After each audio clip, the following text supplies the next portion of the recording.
সাকিবুল হাসানের বাসায় হামলা, ককটেল নিক্ষেপ হচ্ছে, আগুন ধরিয়ে দিয়েছে দুষ্কৃতকারীরা।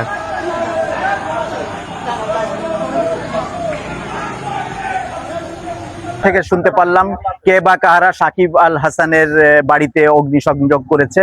আমরা এটাও শুনতে পেরেছি কেউ কেউ বলছে যে ককটেল পেট্রোল বোমা নিক্ষেপ করেছে। তো আমি এইমাত্র আসলাম এবং এসে দেখলাম যে আসলে তেমন বড় ধরনের কোনো ঘটনা না। গেটের পাশে একটু কালো দাগ আছে, হয়তো আগুন ধরাতে গিয়েছিল।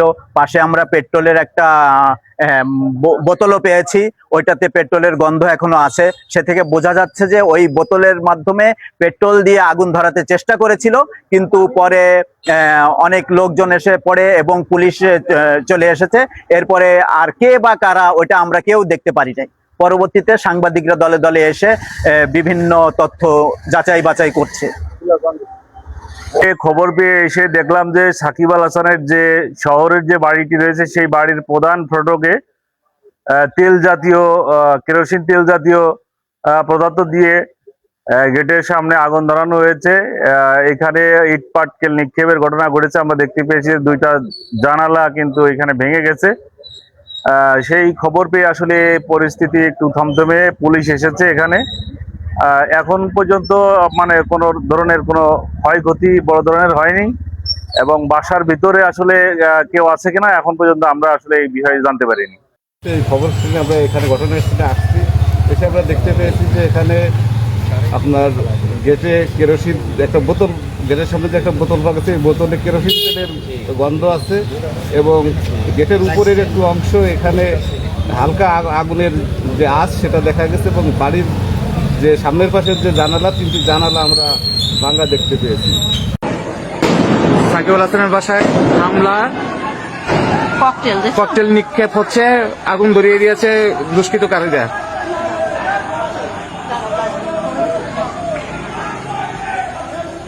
থেকে শুনতে পারলাম কে বা কাহারা সাকিব আল হাসানের বাড়িতে অগ্নিসংযোগ করেছে।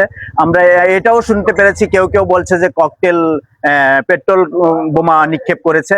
তো আমি এইমাত্র আসলাম এবং এসে দেখলাম যে আসলে তেমন বড় ধরনের কোনো ঘটনা না।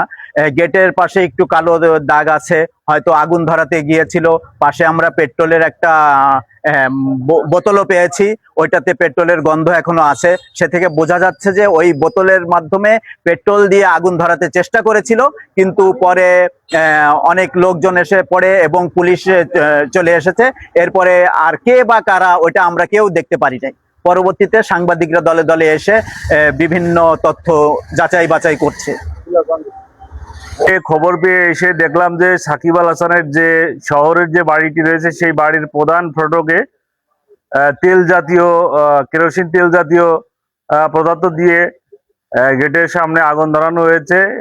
এখানে ইট পাটকেল নিক্ষেপের ঘটনা ঘটেছে। আমরা দেখতে পেয়েছি দুইটা জানালা কিন্তু এখানে ভেঙে গেছে। সেই খবর পেয়ে আসলে পরিস্থিতি একটু থমথমে, পুলিশ এসেছে এখানে। এখন পর্যন্ত মানে কোনো ধরনের কোনো ক্ষয়ক্ষতি বড় ধরনের হয়নি এবং বাসার ভিতরে আসলে কেউ আছে কিনা এখন পর্যন্ত আমরা আসলে এই বিষয়ে জানতে পারিনি। এই খবর শুনে আমরা এখানে ঘটনাস্থলে আসছি, এসে আমরা দেখতে পেয়েছি যে এখানে আপনার গেটে কেরোসিন একটা বোতল, গেটের সামনে যে একটা বোতল পাওয়া গেছে, এই বোতলে কেরোসিন তেলের গন্ধ আছে এবং গেটের উপরের একটু অংশ এখানে হালকা আগুনের যে আঁচ সেটা দেখা গেছে এবং বাড়ির যে সামনের পাশের যে জানালা, তিনটি জানালা আমরা ভাঙা দেখতে পেয়েছি।